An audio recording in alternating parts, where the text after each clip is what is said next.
Welcome to the Author Blurb podcast. I'm your host, Eric Maynard. So, on this episode, I got Dave Jackson to join me in a conversation about his books on podcasting, how he wrote his first book in regards to getting your band out of the basement, and just lots of topics that we discussed. So, for most people who love to learn more about podcasting, about what to do, things like this, Dave Jackson is a well of information. He has a show that he puts on that we discuss a little bit, and we discuss so much that, like most of these authors, we're just touching the tip of the iceberg with what they can discuss. So, as always, I encourage you to go to authorblurb.com, where you can find profiles on Dave Jackson, other guests that we have, articles that some of these authors have written, the podcasts themselves, and even more stuff. I am constantly trying to give you as much as I can that I feel is worth your time on the website. So go there, check it out. There's options galore for you to go and enjoy. And if you find anything that you have a question about, or you'd like to discuss anything, you can also contact me and let me know. I love hearing from you. So instead of me going on and just doing all this stuff, how about we get to the conversation? You can enjoy the show with Dave Jackson and I'll talk with you after we're done. Thank you. So I'm here with Dave Jackson. He's the creator of the podcast, School of Podcasts. He has 4 or 5 books, depending on how you look at the titles. I mean, I listen to your podcast constantly. I find tons of great information. I'm actually getting ready to order your books as well to start reading it, but instead of me going through trying to describe everything about you, basically this is all about you anyhow. So, Dave, I appreciate you being here. If you could you please tell people a bit about yourself, a bit about your books, and then we can go into our discussion. Sure. Yeah, I'm Dave Jackson from the School of Podcasting. My different books. Well, before we get into the books, my background's in teaching. I taught in the corporate world forever. And I always tell people I used to teach people how to run their fax machine. And I taught people how to surf the internet and how to do email. So I've been doing it a while. And I started off with a book for musicians. I had a website for musicians, so I wrote a book called Get Your Band Out of the Basement and Keep Them Out of the Asylum. And that basically came about because I was putting these articles on the internet about how to get more gigs and sell more CDs back in the day.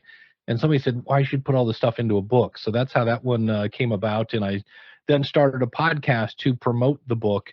And that's where I learned whoever your target audience is, they should, if you want them to actually buy your book, they should have some money. And when people talk about starving artists, they are not kidding. So there was that one.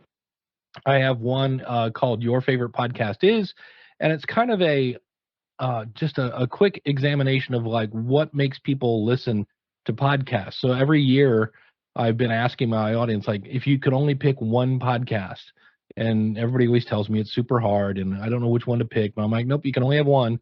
What is it? And then more importantly, why? I mean, not that I don't care what their favorite podcast is. That gives me some insights into what they're listening to, but I really want to know the why, because that's what I'm looking for, that common thread among those. And it's usually they make me laugh. They get to the point. I like the person's personality, things like that. So that's kind of what that came about, where I just was taking a bunch of those episodes and putting them together. And I was like, okay, let's put these into a book format just to make it maybe easier to find any kind of similarities that we're going through, kind of a theme. And then the next book I went to write, I put together all this information about podcasting. And when I handed it into my editor, this was something I was self-publishing. He said, okay, which one of these books did you want me to work on? I go, no, it's just one book. And he said, no, you've got like a planning your podcast. You've got a money thing here and promotion and blah, blah, blah. And I said, oh, he goes, yeah, you're all over the place. And I said, well, everybody's always asking me, how do I make money with my podcast? So that became More Podcast Money. And I had that out for a while, and it did pretty well. And then about oh man, it's probably been 2 years now. I had people saying, "Hey, you don't mention anything here about crowdfunding. There's no mention of Patreon." I'm like, "Well, it didn't exist when I wrote the book." So I had started rewriting that book, and about that time, a publisher came to me and said, "Hey, would you be interested in writing a book about podcast monetization?" And I was like, "Oh, I've never worked with a publisher before. Let's give this a shot." And so that I found out that it was easier, at least for me, rather than trying to look at the old book and update it. I just scrapped the whole thing. I said, let's just start from square one and go through there. So that became Profit from Your Podcast. So those are the four books I've worked with, and the last one especially was fun because right as I was getting ready to publish it, COVID hit, and my editor, I got passed from one editor to the next editor. It was so much fun. But that one also is again about how to monetize your podcast. All right, so let me go through this because if I'm not mistaken, you also work with Libsyn, who is a podcast hosting service as well.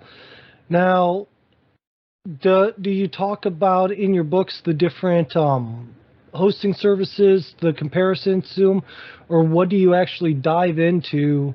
Because everyone, I know, like when I first started, obviously I didn't know a thing about it other than let's start talking and see what I do. But I guess the big question everyone has this thought is once I start putting out my shows, people are going to flock to me and I'm going to just make all this money, which I can promise you I've learned very well that that's far from the case. But what do you discuss in these then? Yeah, it's not so much. In fact, the first, I think it's the first chapter says if you're looking for me to talk about microphones and all that other, like you said, media hosts and how do I pick a topic and things like that, that is not in that book. This is I have a podcast. I have it, and I talk about how you can't monetize dust. So many Right. people start a podcast, they get it up, they're 4 episodes in, they're like, all right, let's make some money. And I'm like, yeah, you're getting 12 downloads an episode. I'm like, that's not really gonna probably work at this point. So that's the kind of stuff I cover at the School of Podcasting. I actually have a free course. If you go to schoolofpodcasting.com/free courses, I think it is. There's a Okay. course that shows you, like, it shows Libsyn, it shows Captivate and Buzzsprout and a couple other ones. So, and it's free just so you can then figure out which one to use. But and it's not about how to grow your audience, because really the idea is it really starts with who is my audience? Who is this for and what do they need? That is and then the third one is why are you doing this? Because you want your why and your listeners what, like what do they need, to kind of be in sync with each other so that you can talk about something that they want to hear that's going to motivate them to do whatever you want them to do. I have a member of the School of Podcasting. He could care less about making money. His sole mission is he just wants to help people live a balanced life and be happy. And I was like, well, there you go. That's not everybody wants to make money, but you know, those people that do, some people think I'm going to make money selling my podcast, and that's really not the best way. That's kind of what the book covers is what are those strategies, and by like hands down, more than anything else, selling your own product or service, because the reason that works so well is if you can come up with a schedule and stick to it, then you're seen as reliable. You know, Dave's there every Monday. And then if you can give them information that's going to be helpful, they're like, wow, I tried that tip he said. That's really good. And then I would say anytime you can work some sort of personal story in to something that's relevant to your audience. So, you know, if you, I don't know, maybe you have a blow up swimming pool and the thing popped and it was super cheap. Okay, well, that's the lesson. Maybe sometimes you get what you pay for. Let's work that into the podcast. And by that way, people know that, okay, I have kids because I've got a little swimming pool, without just like, hey, I'm going to talk about me for 20 minutes. You're letting people get to know you as you're still entertaining them and educating them. And so once you do that and you say, okay, now I've got a course or a book, or you can hire me as a consultant or whatever it is you're doing, or I use this product, you should try it. That's really where it comes in, because you've built that relationship with your audience. So That's one, and then another one is affiliate marketing, and that's where if you take my free course on Media Host, the reason that course is free is when I say, hey, if you decide to use whatever Libsyn, use this promo code and you'll get a free month. Well, that's an affiliate link. There's a link there for Buzzsprout, and so and I'm not going to retire on that, and that's really one of the keys. Is so many people think I'm going to start a podcast, I'm going to get ads, and then I'm going to quit my job. And everybody I talked to that was doing this full time did not have one stream. They had multiple streams. I mean, even if you look at somebody who's making millions, John Lee Dumas has affiliate marketing. You can hire him, you can take his course, plus he has advertising. So he has 4 streams of income. It's usually not just one, it's multiple streams of income. And ads, for the most part, don't work for most people. About 10% of people. And the reason for that is it all depends on how niche your show is. Because if I do a show about triathletes, okay, now not everybody's going to be a triathlete. And so the people that want to sponsor that show, let's say somebody comes up with some sort of, product that's made specifically for triathletes. Well, they could advertise in Shape Magazine and Men's Fitness and all these other weightlifting, but only a small portion of those magazines have triathletes reading them. Well, you've got a show and it's got a smaller audience because it's kind of niche, but you can actually charge them more because 100% of your audience needs their product. So, but if you do a show where I interview interesting people about interesting things so that you can be motivated and empowered, there's no like shoe that goes along with that. Like if it was a running show, okay, I'm sponsored by these shoes. So the more generic it is, it may be harder to get sponsors unless you get 10,000 downloads an episode, and only about 8% of podcasts get that many. So ads aren't bad. They're, when it fits, the thing you want to make sure of is don't take a sponsor just because they're offering you money. It has to be a win for the sponsor so that, they're not spending too much to get in front of your audience. It has to be a win for your audience. So you don't want to pimp something to them that they would never buy. And then it has to be good, because if you say, this is the best thing since sliced bread, everyone should buy it, and they buy it and it breaks on them, they're not going to believe another word you say. So ads can be helpful, but, and then that's a what they call a host read ad. Programmatic ads, sometimes the technology gets a bad rap. It's not the technology that will automatically insert ads that you've kind of said, yes, give me ads on this subject. But what's happening now is you have to be careful on how you insert them, because you've gone to the school of podcasting, you know your proper recording levels, and all of a sudden this dynamic ad comes in that's way too loud or way too soft and sounds horrible. So and those, when I did my research for the book, I was getting paid 0.0017 cents per download. So, if you had 300 downloads, you make like $3. And I'm like, I'm not sure making my audience sit through a minute of, whatever Progressive insurance ads was worth it. So, right. But there are other things. Right now I'm negotiating. I might actually go to Asia to do a talk, and it's, so you have these different opportunities, and at that opportunity, if I go, I will meet more people that then lead to more opportunities. So sometimes it's not always, money and things of that nature, plus the relationships. Some of my best friends I've never met. I know them on the internet, and on occasion I might see somebody at an event or something like that. But, there are a lot of different ways you can benefit. It's not just ads. And that's kind of what the book gets into. And I know, like, one of the big things that I enjoy from the podcast you do is you have people mention, like, because of my podcasting. So with that, obviously, unless you're like one of the top few mega podcasters, you're not going to end up making a rich and retiring off of it.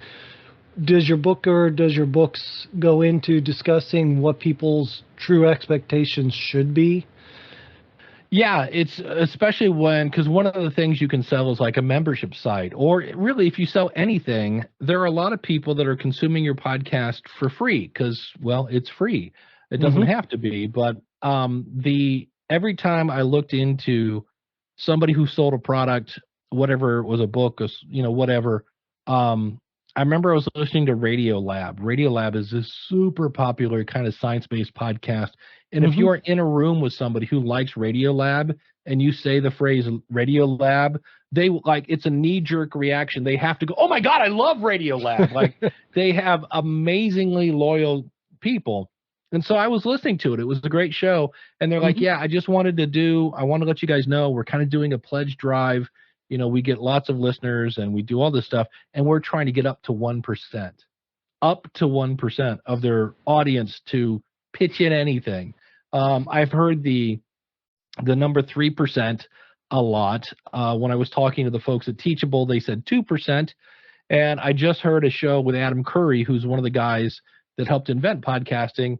He's been doing what he calls a value for value model, where he basically just says, I've just given you, in his case, 2 hours of content. If you went to the movies, how much would you pay? Okay, so you give them your money for that. How about pretending I'm a movie and give me some money?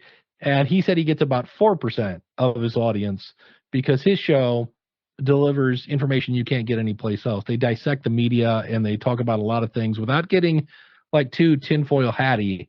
But they, because they have a global audience, you get different angles of the news from different perspectives, and it makes a really great show. So that's the one thing I mentioned. It's like it's not a case because I've had people like, "Hey, I want to start a podcast and quit my job in 6 months," and I'm like, "Nope."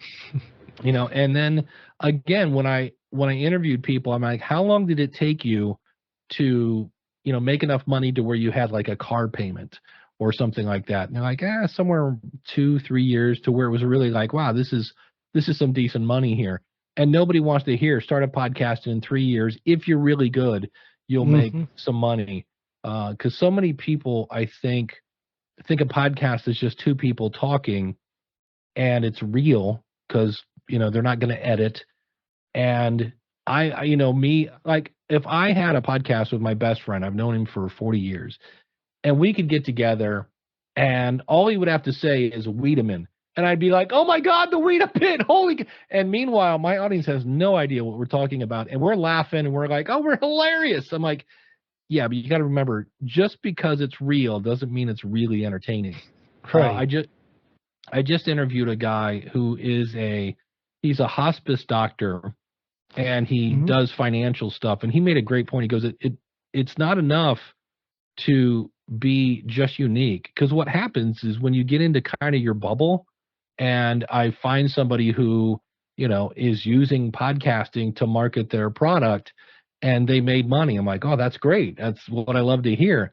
But then I'm going to find somebody else that goes, hey, I'm using my podcast and I'm marketing my products and services and I'm actually making money. Well, all of a sudden, what was really cool is now kind of the same old story. And so that's where you have to find stories that are not only, you kind of want it to be unique, or how can I do this in an entertaining fashion? Because I always tell people, I did a study where I kind of wrote down everything I watched or read or listened to. And I then asked myself, okay, why did I watch this or listen to that? And in almost all cases, it either made me laugh, cry, think, groan, educate, or entertain. And a lot of times it did both. Like I love Last Week Tonight with John Oliver on HBO. And it's a new show that I really think should be. He covers the things that I think mainstream media should cover, and so it's really educational. It really pulls on your heartstrings sometimes, but he's a comedian, so he makes you laugh, and so I love that show. It pushes a lot of different buttons that way. All right.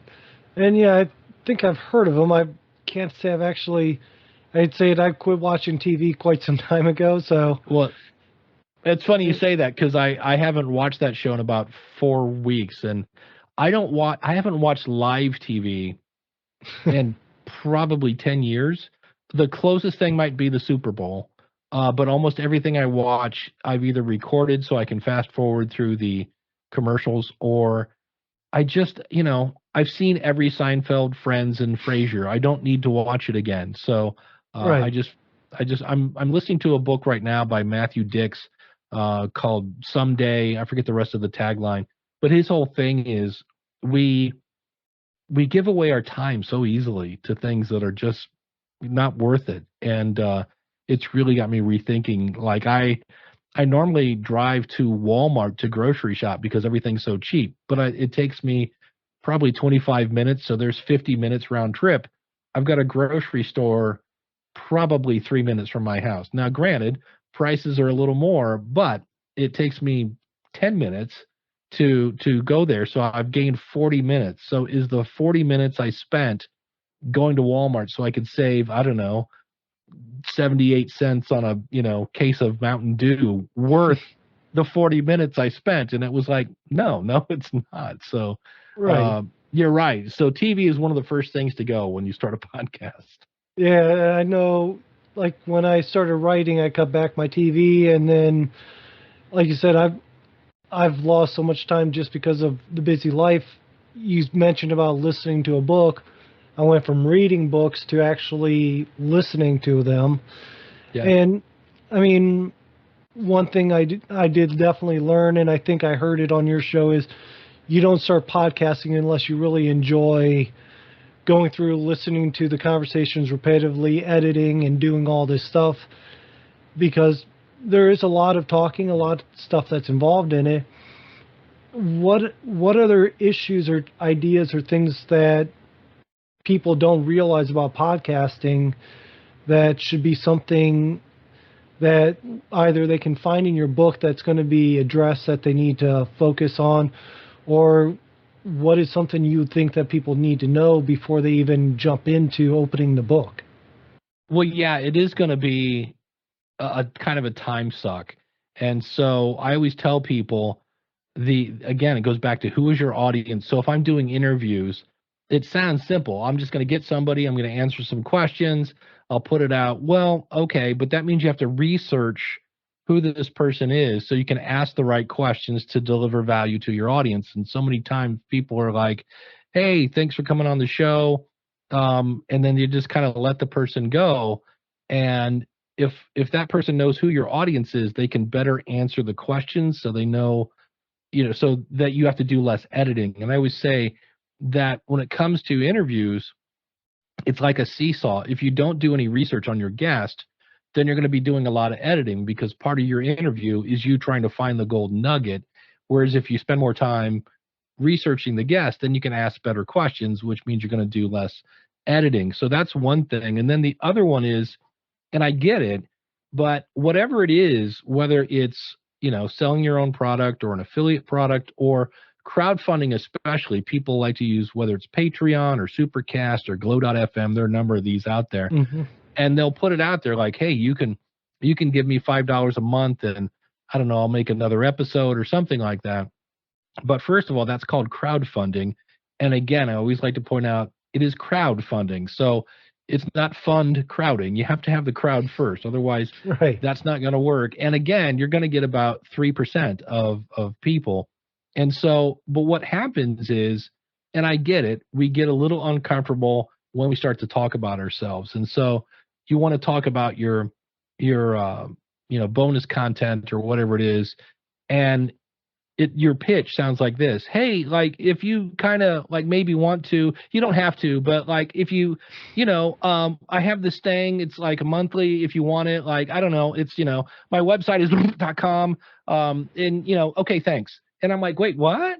Where the people that are doing good with that, and I, first of all, the reason people do that is because they feel, and no offense to 1970s used car salesman, but that's kind of the stereotype, Right. is you kind of like, I feel salesy, and I get that. And I say, but let's use that analogy. The 1970s used car salesman in that scenario was selling you a bucket of bolts. They were hoping that the car would get off the lot and that they could say, okay, well, you got it, you took it, it's yours, and then it just falls apart. And I'm like, so you're saying your podcast is a bucket of bolts? And they're like, no, I spent hours editing this thing and doing it. I'm like, okay, so it's not a bucket of bolts. And they're like, yeah. And I'm like, and does it deliver value to your audience? And they're like, yeah. They're like, I'm going to save them some time. I'm like, oh, so you're actually helping them. And I'm like, great. So quit thinking about your podcast as you're selling your podcast. You're giving them the opportunity to help them. Like, what you just gave them was valuable. And if they want more of this thing that's valuable, that's going to save them time or money or whatever it is, then they can give you some money for that. It's again, value for value kind of thing. And instead, you should say, hey, I noticed that we're at about the 15-minute mark and you're still here. So obviously you like this podcast and I'm so glad you're here. If you want more of this, I actually have more available. Just go to, and then you say your website slowly, clearly, and confidently, and you have some sort of easy to remember thing like, podcastrodeoshow.com/store is where you can go to have your podcast reviewed. And that way people can remember it, hopefully, because they're on a treadmill, they're in the car, they're not like sitting in front of a computer many times. So say it slowly, confidently, and specifically, and tell them what to do. Again, that's where you're going to get your 3%. But if you're doing the whole like, hey, my website's.com and like, I don't know, whatever you can if you want, thanks. Like, you're not going to get anybody doing that because they have no idea what you just said. Right. But you do have to ask. You have to be comfortable asking people to support you in whatever way you're doing it. I understand. So let me ask this so I've done a lot of research and things for book marketing. So I've read more things than I can count on that topic that literally my eyes have gone cross many times. One thing that's constantly mentioned in book marketing is using a mailing list. And I do see every now and then on different social medias people mentioning their mailing list. I have one on authorblurb.com where people can go and it just has a little pop-up and I just give a monthly email. Do you find that that's actually a useful tool in podcasting, or is it kind of a waste of time? Or what do you feel? Yeah, an email list is one of the best tools you can have. The thing is, my friend Eric K. Johnson, he's the podcast talent coach, is his show. He says nobody wakes up and goes, oh, what a lovely day. I hope I can find a new newsletter to subscribe to. He goes, nobody's doing that. But if you so what I did is I went into my Google Analytics, which you should have running on your website, and I looked at my top 10 pages. And one of them, now this makes no sense, but sometimes things that don't make sense work. But it was how to take phone calls on a podcast. And it was a really old blog post, and it was where I was telling people about a service that, in my opinion, is not that great, called Blog Talk Radio. And so it had this whole thing, and I put a thing right there, hey, do you like this post? If you'd like to take this with you in a PDF and have it go to your email, just sign up here, and I will send you this PDF along with some additional sources that might actually be better than phone calls. And so it's something that they want. Like, how do I take phone calls on a podcast? Well, you don't anymore. What are you, Phil Donahue? But, and then I forget, I had like 2 or 3 that were all what people were looking for. So it was like, hey, let's say it was about microphones. Click here to get my, podcast gear guide or something like that. So you have to figure out what they want. And you don't want to give them War and Peace. It's usually like a 1-page cheat sheet. Here's 5 tips on yada, yada, yada. Or here's 7 resources to help you, blah, blah, blah. And it's just something that they're willing to part with their email list with. And then, again, once you have their email list, it's not, I always try to find resources, anything that's going to be valuable to it. And I'm a little different. The email that I send out every week is maybe 3 paragraphs. It's like, and it gives people a behind the scenes. Like my last one that's going out tomorrow says in the first paragraph, it's kind of got a template. Like, here's what I've been up to. Here's what my latest episodes are. Here's what caught my eye, and here's what's coming in the future. And so the first paragraph is what I've been up to. And I was like, well, I mowed the lawn. I did this. I really haven't done anything podcasting. But here's some stuff. And people love that. Like, I remember the one time I just said, I spent most of the day being Uncle Dave. And so many people, again, they're like, I'm so glad to hear you're finally getting some time with your family. And so it's just, I send it out once a week. And then some of my podcasts I have set up, I use ConvertKit to where you can put in your RSS feed. And then for me and I put the RSS feed from my website where the full description is, whereas the one I put in my media host that goes to apps is much more truncated. It's a paragraph and some links.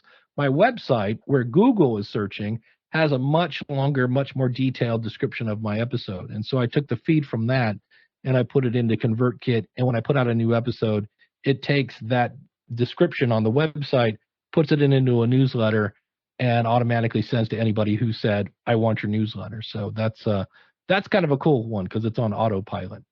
Oh, nice. So what made you decide to go into the whole, you said you started podcasting with the band, Yeah. and then you obviously went from a podcast about bands to a podcast about podcasting. That seems kind of like at least in my mind, there's kind of a jump there somewhere. Yeah. What actually led to that? Well, my background was in teaching. So I was teaching people how to surf the internet. That was before Google, which makes some people's head explode when you say the phrase before Google. And I was teaching people how to make websites. And I'd started this website for musicians. And a friend of mine who also, we all kind of dabbled in marketing. And he said, hey, I just came back. And he said, you know how you missed the MySpace boat, which again is dating me. And I said, yeah, don't rub it in. He goes, hey, I just came back from this big, huge marketing conference. And he goes, the next big thing is going to be podcasting. And I said, great, what's a podcasting? And I Googled it, and I really thought I broke the internet because there was 1.5 pages of results. Like, that was it. And so when I parted one together, and I uploaded a media file and then opened up this archaic old software that downloaded it, I was like, oh, okay, I get this now. This is going to be global. There's no FCC. And so number one, at that point, this is back in 2005, you had to be kind of geeky to get into podcasting. You didn't have all the cool, super easy to do tools now. You had to be a little bit of a geek. It enabled me to teach. So I was able to get content out that I wanted to on a global basis, which was great. And then because there is no, 7 dirty words, or there's no FTC, well, there's an FTC, but no FCC. So you could be as creative as you wanted. And that scratched every itch I had. I was like, wait a minute, I can be kind of geeky, I can help people, and I can be as creative as I want. And I was like, that scratches every itch I have. And the thing that really solidified it for me was I'd been doing this podcast for musicians, and probably I'm going to say 2 weeks.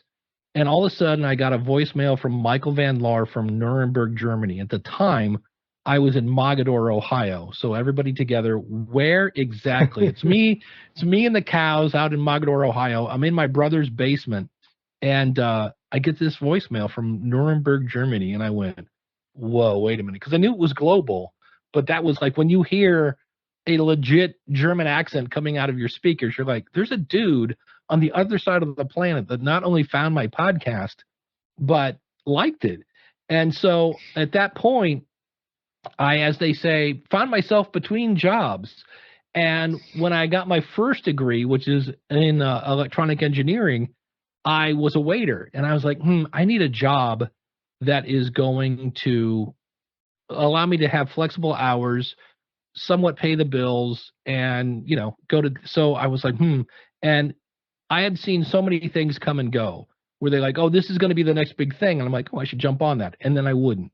And then it would become the next big thing. And then another thing would come.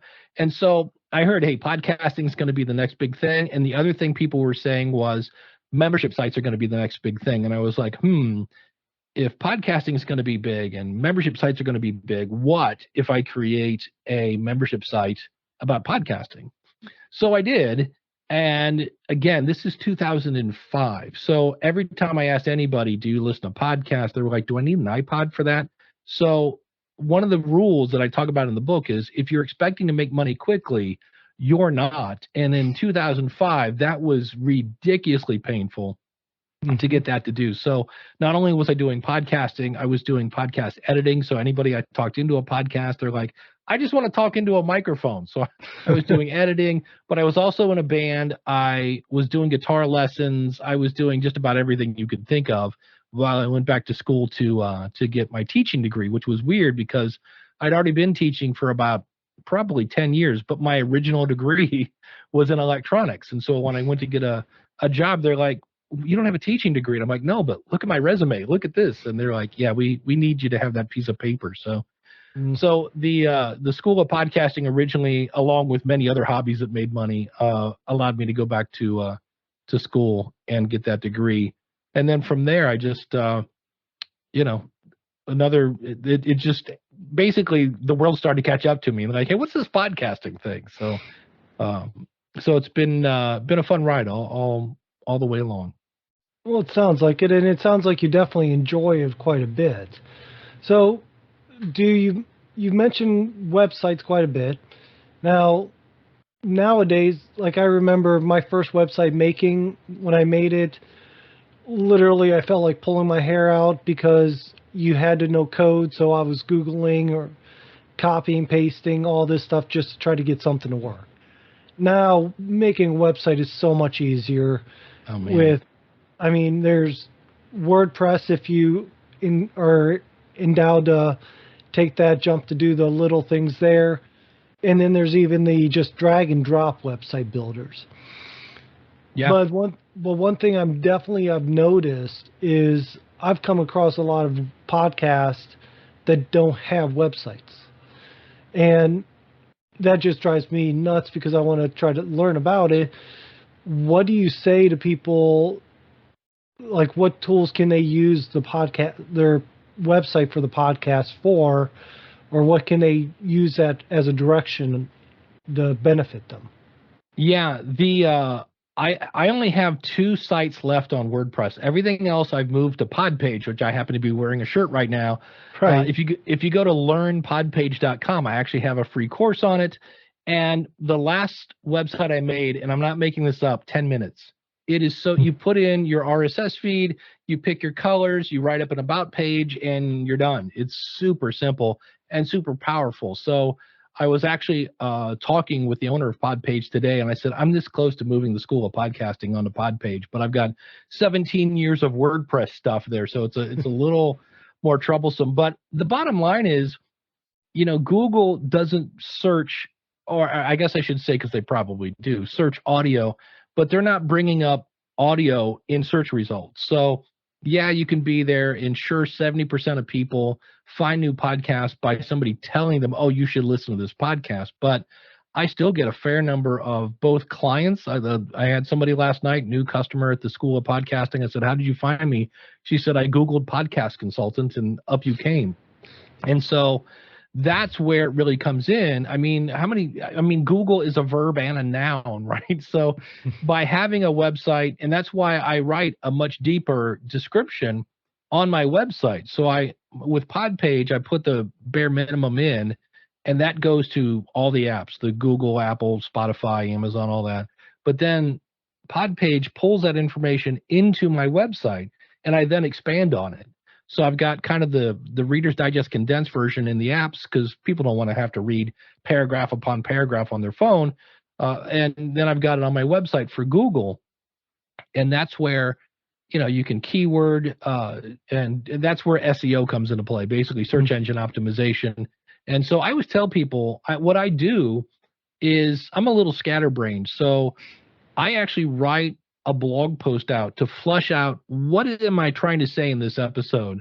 And then once I get that flushed out, I usually write it down to like 4 or 5 bullet points, and I fire up my microphone and I talk to my invisible friend across the desk, and I cover those bullet points to kind of keep me on track.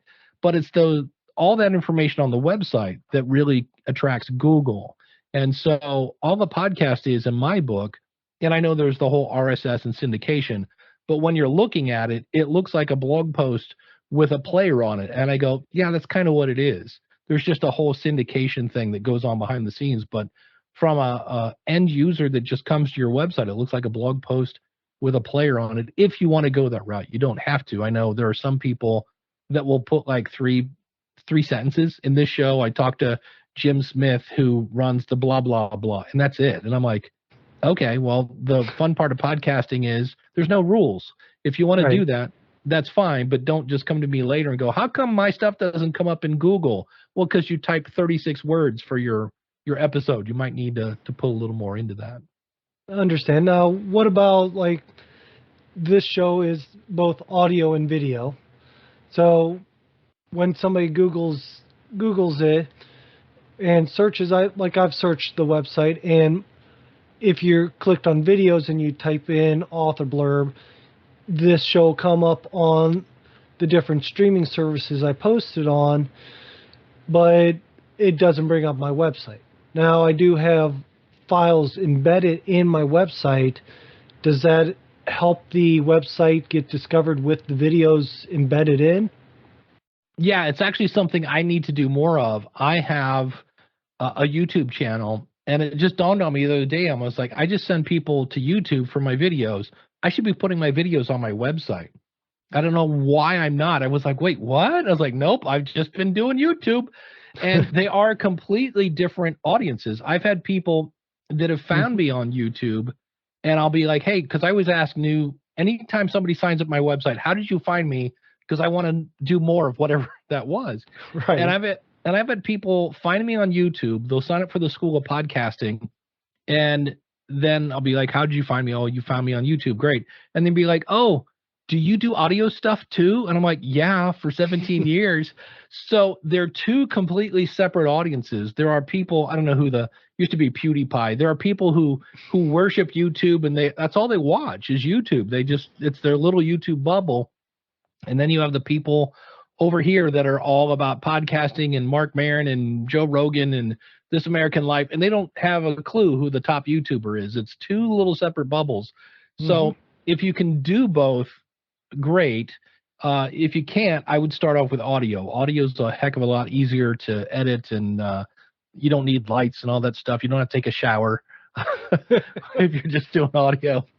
So, but yeah, if you can do both, it's great. But it's fun. And YouTube also, if you're doing things on YouTube, bring an extra set of skin, because people on YouTube are not shy at letting you know if they don't agree with your content. And you have to learn quickly, do not feed the trolls. So I had a guy about 3 episodes ago was like, oh, why are you guys listening to this guy? He's not even on the radio, blah, blah, blah. And I was like, yeah. And I wanted to be like, you're an idiot, And I was like, nope, don't feed the trolls. He'll go away eventually. So, and he did. Right. Well, usually anybody that publishes a book definitely knows that as well, because book reviews. Like I've discussed with other authors, there was one author that was talking about how he wrote a book about getting out of your head while golfing, and even says in the description, this will not teach you how to golf. And the guy gave him a bad review saying, I didn't learn a thing about golfing in this book, and gave him 1 star. And I mean, you get those reviews that people just don't really think. They don't really, and some people, they're just having a bad day and they want somebody to be rude to. Yeah. So, what's weird is you can get, 30 positive reviews. And when you get that 1 star, you memorize it like it's scripture.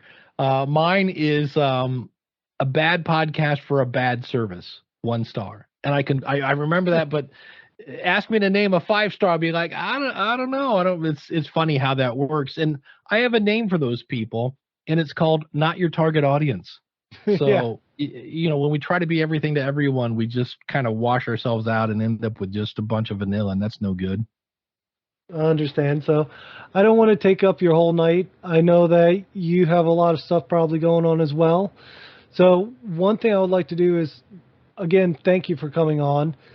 Where can people find you? I have a profile for you on authorblurb.com. All the links that you've given me, I'm putting in the show description, show notes below. If you're watching it, video, audio, it's all there. Where do you want people to find you, or where do you think is the best place for them to locate you if they're interested in learning more? Yeah, my main hub, everything that revolves around it, all my social and all that other stuff, just go to schoolofpodcasting.com, and everything you need there you can find. Just go to the contact page and you'll see all my contact information if you want to reach out. But everything is there at schoolofpodcasting.com. All right, perfect. I do appreciate it. So this is going to end with everybody else. So this is the end of the conversation for what people's going to hear. But if you can hold on for one moment, we'll talk a little bit after. Sure. So there we are. There you have it. There it is. My conversation with Dave Jackson I found very informative. I enjoyed speaking with him, and I feel very lucky to do so. Like I've said in the beginning of the show, at least when him and I were talking, I've been a fan of his. I've listened to his shows, and I find a lot of the information he provides very helpful. I encourage you, like always, go look at him. Go look at his website, look at what he has to offer, buy his books. Every author loves when you buy their books, obviously. So, with that being said, I appreciate your time. Please remember, rate, review me, let people know what you think about me, share it however you feel comfortable doing. I appreciate anything you do. And as always, go to authorblurb.com where, again, articles, profiles, the shows, they're all there. And you can enjoy them all, and I don't ask for anything from you. So, thank you again. I hope you enjoy the show, and I look forward to seeing you again on the next show. So, have a good day, and take care of yourself.